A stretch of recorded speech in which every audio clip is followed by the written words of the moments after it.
อเจริญพรญาติโยมนี่ละบรรยากาศภายในวัดก็มีเสียงอึงเสียงกิ้งหรีดเมืองเอารถโยมเอ้ยนั่นแหละความสงบอึงอ่างหลังจากฝนตกทำกิจของสงฆ์ต่อไปคุณโยมทั้งหลายเนาะคุณเฮาเกิดมามีกรรมเป็นแดนเกิดมีกรรมเป็นผู้ติดตามมีกรรมเป็นที่พึ่งผ้าอาศัยคนเฮาเกิดมาล้วนแต่มีกรรม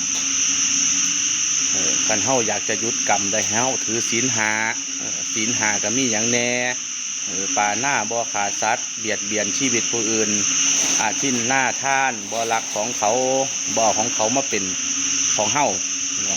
กาเม่เฮากับบ่ไปผิดลูกผิดเมียผู้อื่นบ่นอกใจภรรยาหรือไปเอาของเขาที่มีเจ้าของอยู่แล้ว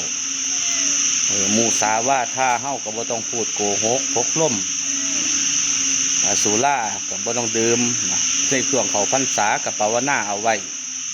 ว่าเฮาสิบ่ดื่มสุราของมึนเมาสิบ่เล่นการพนัน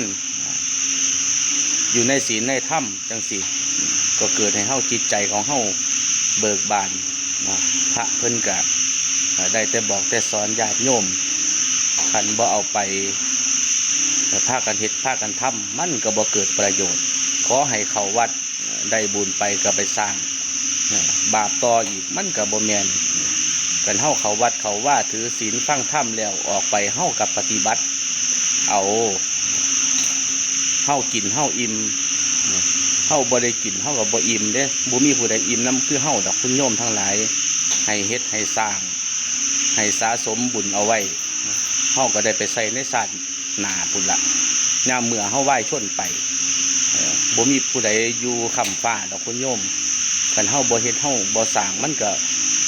บ่สำเร็จดอกเฮาคิดอยู่ในปัจจุบันทำปัจจุบันให้มันดีที่สุดนี่พระพุทธเจ้าเพิ่นว่าให้อยู่กับปัจจุบันเด้บ่แม่นว่าให้คิดไปอนาคตยังมาบ่ฮอดเลยอดีตมันก็ผ่านมาแล้วเฮาก็บ่ต้องกลับไปคิดมันอีก